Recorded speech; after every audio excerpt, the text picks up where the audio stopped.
বন্ধুরা দেখো আজকে একটা ফ্রাই রেসিপি করে দেখাবো। আলু আর গাজর এদেরকে পাতলা পাতলা করে কেটে নিয়ে আমি এটা তৈরি করব। দেখো আমি গাজর 3টে মিডিয়াম সাইজের নিয়েছি, খোসা ছাড়িয়ে ধুয়ে নিয়েছি। আলু আমি 2টো মিডিয়াম সাইজের, এটা নতুন আলু, খোসাটা আমি ছুরি দিয়ে জাস্ট চেঁচে নিয়েছি। আচ্ছা, টুথপিক নিয়েছি, এটা আমি ওগুলো গাঁথবো বলে। আচ্ছা চলো, এবার দেখো আমি টুথপিকটা ঢেলে নিলাম। আচ্ছা, আলু আর গাজর আমি ছুরি দিয়ে পাতলা পাতলা করে কেটে নিয়েছি। তোমরা যদি মনে করো স্ক্র্যাপারে কেটে নিতে পারো, কোনো ব্যাপার নয়। পাতলা পাতলা করে এইভাবে কেটে নিতে হবে।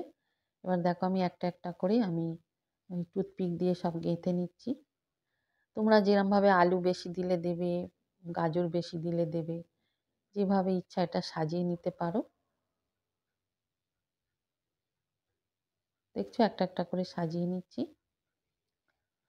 এভাবে সব কটা সাজিয়ে নেবো। নিয়ে তারপর আমি এর মধ্যে সামান্য আমি যখন এটা গাঁথা হয়ে যাবে না, আমি ওপর থেকে সামান্য লবণ ছড়িয়ে দেবো, আর কিচ্ছু দেবো না। বেশি কিছু দেওয়ার দরকার নেই। আমি যখন ভাজা হয়ে যাবে তখন যা দেওয়ার দেবো, আর কিচ্ছু দেবো না। তো দেখো এইভাবে হয়ে যাচ্ছে। তো বন্ধুরা মাঝখানে বলে নিই, ভালো লাগলে চ্যানেলটি সাবস্ক্রাইব করবে, বেল আইকনটা প্রেস করে রাখবে, যাতে আর কোনো রেসিপি দিলে নোটিফিকেশান চলে যায়। তো দেখো সব আমার গাঁথা হয়ে গেছে। বিভিন্ন রকমভাবে গেঁথেছি, এইভাবে গেঁথেছি, আরও আলু গাজর মাঝখানে দিয়ে দিয়ে গেঁথেছি।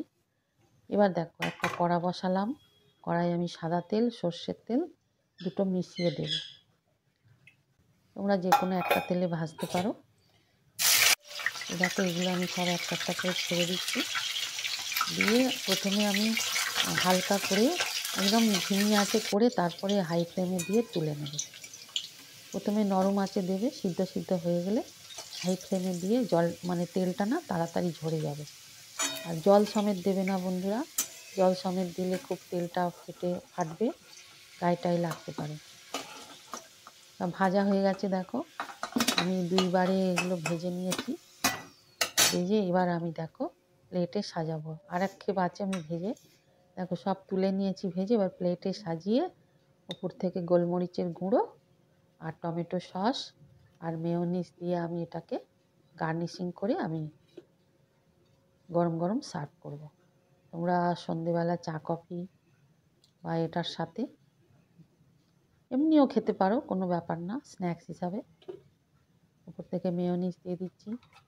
তো বন্ধুরা আবার আসবো নতুন রেসিপি নিয়ে। ততক্ষণ টাটা বাই, সবাই ভালো থাকবে, থ্যাংক ইউ।